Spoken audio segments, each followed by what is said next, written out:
Manufacture బ్రహ్మాండంగా ఉంది. ఎందుకంటే సంక్షేమం మళ్ళీ ఇప్పుడు కొంతమంది ఏంటంటే మళ్ళీ మళ్ళీ రావు, ఒక్కసారిగా ఇచ్చారు, ఏదో ప్రలోభాల కోసం పెట్టారనే దానికి ఇది మంచి సమాధానం. సంక్షేమానికి పెద్దపీట ఇస్తూనే అభివృద్ధి కూడా పక్కన పెట్టారు. ఇంతకుముందు అభివృద్ధి అనేది నవరత్నాలు రాకపోయినా ఈసారి అభివృద్ధి అనే కాన్సెప్ట్ మాత్రం దాన్ని స్పెషల్గా పెట్టారు. మ్యానుఫ్యాక్చర్ మంచి సూపర్. ఎందుకంటే ఇంకా కొన్ని వాటిని పెంచారు. ముఖ్యంగా ఇప్పుడు మనకు కావాల్సింది అభివృద్ధిలో భాగమైన సంక్షేమం గురించి ఎక్కువ వాళ్ళు చెప్పిన దాంట్లో బస్సు ఫ్రీ ఇవన్నీ కాదు, దానికి ఆపోజిట్గా మనం అన్నీ కరెక్ట్గా పెట్టారు. వాళ్ళు చెప్పింది 3 బండర్ ఫ్రీ అనే దానికి అది అంత ఇంపార్టెంటే కాదు. ఎందుకంటే మనం ఒక సబ్సిడీ ఇస్తారు, దాంట్లో తగ్గించి ఇస్తారు, అంతకంటే పెద్ద మార్పు లేదు. 3 మహిళలకు బస్సు అనేది ఎక్కడా సక్సెస్ అవ్వాల. కర్ణాటకలో సక్సెస్ అవ్వాల, తమిళనాడు మన తెలంగాణలో కూడా తొందరలో ముగిసే అవకాశం ఉన్నాయి. అదైతే జరిగేవి కాదు. వాళ్ళు ఇచ్చిన మ్యానుఫ్యాక్చర్కి బ్రహ్మాండంగా ఉంది.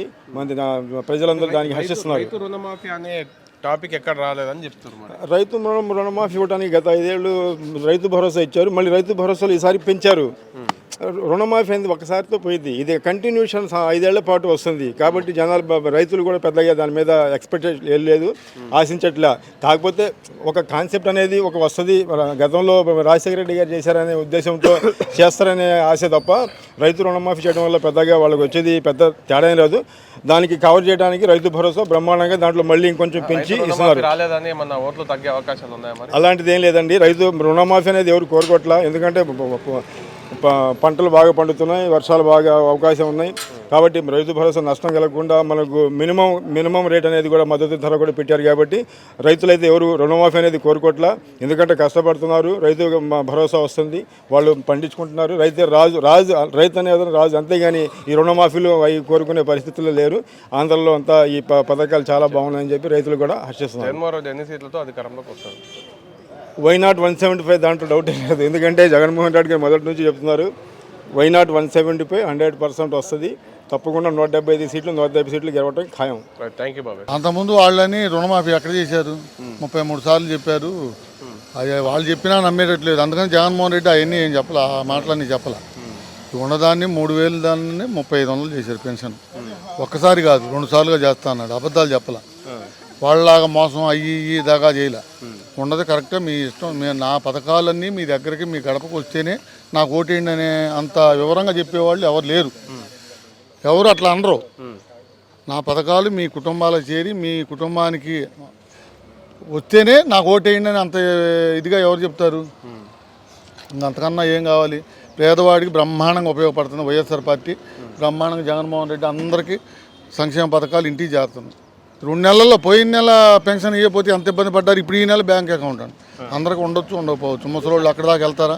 బ్యాంకులో ఇప్పుడు ఇంతకుముందు ఉండోళ్ళతో వస్తున్నారు. ఇప్పుడు ఈ 64 లక్షల మంది బ్యాంకులకు వెళ్ళాలంటే ఎంత ఒత్తిడి పెరుగుద్ది, ముసలోళ్ళు ఎంత ఇబ్బంది పడతారు? Simple logic.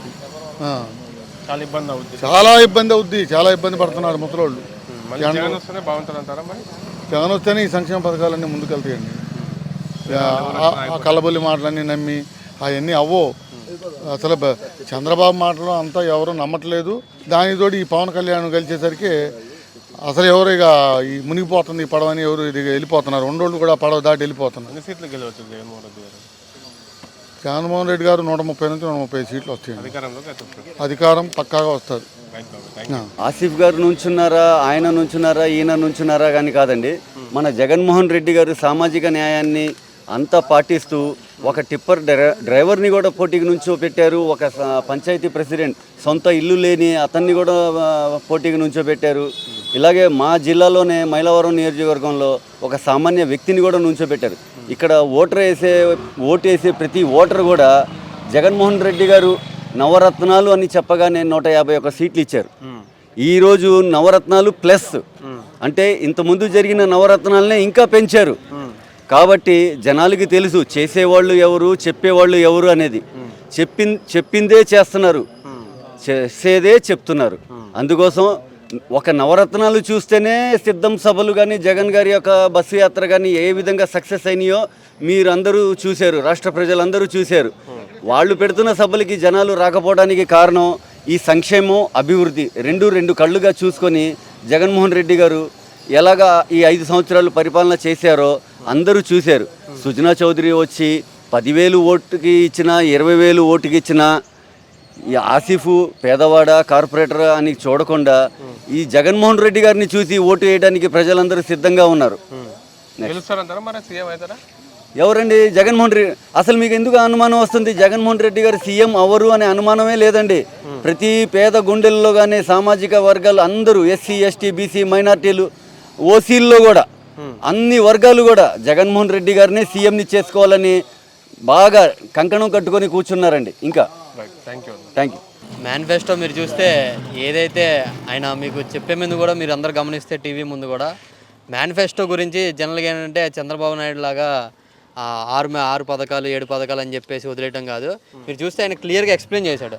అంటే ఏంటంటే దాదాపు మీరు టీవీల ముందు కూడా జనాలందరూ 1-2 గంటల నుంచి టీవీ ముందు కూర్చుంటే ఆయన కూడా అంతే ఓపిక్గా జనాలకు క్లియర్గా ఎక్స్ప్లెయిన్ చేస్తూ 2019లో నేను ఏదైతే పథకాలు ఇచ్చానో దాంట్లో మీరు చూడండి, నేను డీబీటీ ద్వారా ఎంత పథకాలు చేశానో, సంక్షేమ పథకాల ద్వారా ఎంత ఇచ్చాను, నేను ఎన్ని హామీలు ఇచ్చాను, ఎన్ని నెరవేర్చాను క్లియర్గా ఎక్స్ప్లెయిన్ చేసి, అలాగే మరి ఏదైతే కూటమి అని చెప్పి 2014 దొంగ హామీలతో వచ్చి ఈ జనాలను ఎలా అయితే మోసం చేశారో దాంట్లో ఎంత పథకాలు ఇచ్చాం, ఏమి నెరవేర్చాం అనేది కూడా రెండింటికి తేడా వ్యత్యాసం చూపిస్తూ కూడా ఆయన దాదాపు 2.5 గంటల సమయం తీసుకొని ఆయన క్లియర్గా ఇప్పుడు కొత్తగా ఏదైతే చేస్తా ఉన్నానో అది కూడా మీరు చూస్తే ఏదో కళ్ళబొల్లి హామీలాగా నేను రైతు రుణమాఫీ చేస్తా, డ్వాక్రా మాఫీ చేస్తా, అమ్మ ఒడిని ఒకేసారి 30,000-40,000 చేస్తా, లేదంటే బస్సు ఉచితంగా ఇస్తా, ఇలాగ ఆయన చెప్పలేదు.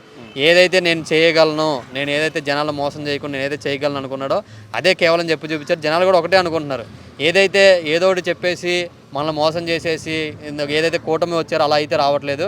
క్లియర్గా ఆయన బడ్జెట్ చూసుకుంటున్నాడు, ఎంత బడ్జెట్ ఉంది, మనం జనాలకు ఎంత కేటాయించగలం, విద్యార్థులకు ఎంత ఇవ్వగలం, వృద్ధులకు ఎంత ఇవ్వగలం, అలాగే బీసీ ఎస్సీ ఎస్టీ సంక్షేమ నిధులకు ఎంత ఇవ్వగలం, మొత్తం ఆయన క్లియర్గా బడ్జెట్తో పాటు లెక్కలేసుకొని ఈ సంక్షేమ పథకాల గురించి కొత్త మేనిఫెస్టో నవరత్నాలు ప్లస్ అనే విధంగా చెప్పారు.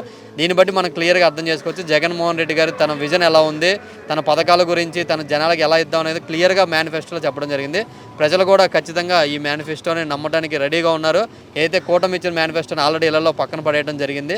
కొత్తగా ఇచ్చే నవరత్నాలు ప్లస్ పాంప్లెట్ల కోసం జనాలు ఎగబడతా దాంట్లో ఏమున్నాయి అన్నీ తెలుసుకోవడం కూడా మాకు అంత ఆనందంగా ఉంది.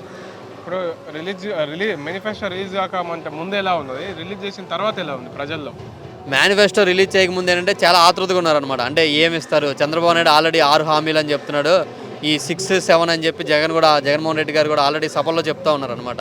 ఇవన్నీ చూశాక మరి జగన్ ఏమిస్తాడు, ఈ 6 పథకాలు ఏదైతే సాధ్యంగానే చెప్పాడో జగన్ కూడా ఇలా సాధ్యంగానే చెప్తాడా, లేకపోతే సాధ్యమే చెప్పాడు క్లియర్గా అక్కడ అర్థమైంది. మన పెన్షన్ కూడా 3,000 నుంచి 3,500 చేయటం, అలాగే అమ్మఒడిని 15,000 నుంచి 17,000 చేయటం. అంటే కళ్ళబొల్లి మాటలు ఎక్కడ కూడా కరెక్ట్గా చేయగలిగింది. 2,000 పెంచాం, 2,000 కరెక్ట్గా ఇస్తాం, ఎక్కడ ఎప్పుడు ఇస్తాం ఏంటి అనేది క్లియర్గా చెప్పారు. సో జనాలు కూడా ఏంటంటే మేనిఫెస్టో చెప్పాక ఖచ్చితంగా ఇది నెరవేర్చే మేనిఫెస్టో కాబట్టి ఇంకా జనం మద్దతు జగన్కి ఇంకా పెరిగింది. దానికి నిదర్శనమే నిన్న జరిగిన 3 సభల్లో కూడా మనం చూస్తే ఎక్కడ కూడా బస్సు యాత్ర కన్నా మించి జనం వస్తున్నారంటే ఆటోమేటిక్గా జనాలకు అర్థమైపోయింది నెక్స్ట్ సీఎం ఎవరు అనేది. దీన్ని బట్టి మనం అర్థం చేసుకోవచ్చు మేనిఫెస్టో ఏ విధంగా జనాల్లోకి వెళ్తుందని.